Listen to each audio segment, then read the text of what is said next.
Onangni sandirib so'kyapsan. Men eshitdim, o'z quloqim bilan eshitdim. Onangni so'kyapsan. Men o'z quloqim bilan eshitdim. Minnat qilaman. TikToker Aziz UFC hamda Sardor Gangster o'rtasida janjal yuzaga keldi. Buning sababi Aziz UFC Sardor Gangsterni onasidan so'kkanmish. Shundan keyin Sardor Gangster shu video murojaatidan chiqdi. Sardor Gangsterning aytishicha, Aziz UFC'ning ko'tarilishiga Sardor Gangster sababchi ekan. Sardor yana aytdiki, Aziz UFC'ning o'rniga eshik boqqanda ot bo'larmish. Xullas do'stlar, bularning o'rtasidagi janjal avjiga chiqdi. Yaxshisi videoni ko'ringlar va o'zlaring baho beringlar. Aytgancha o'z fikrlaringizni kommentariyga yozib qoldirishni ham unutmanglar. Videoni boshlashdan avval like bosishni unutmang. Onangni so'kyapsan. Men eshitdim, o'z quloqim bilan eshitdim. Onangni deb so'kyapsan. Men o'z quloqim bilan eshitdim. Minnat qilaman. Minnatni ham qilgan odam qiladi, sen qila olmaysan.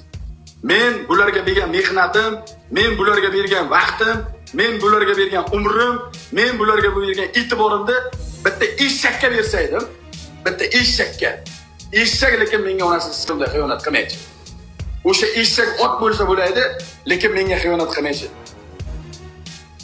Nonko'r odamni Xudo kechirmaydi. Mana Xudo urganidan yotibsan bansada. Xudo urib taylaganidan bansada yotibsan.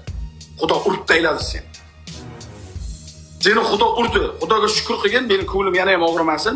Meni ko'nglim yana ozroqgina og'risa, qabr kutyapti. Qabr.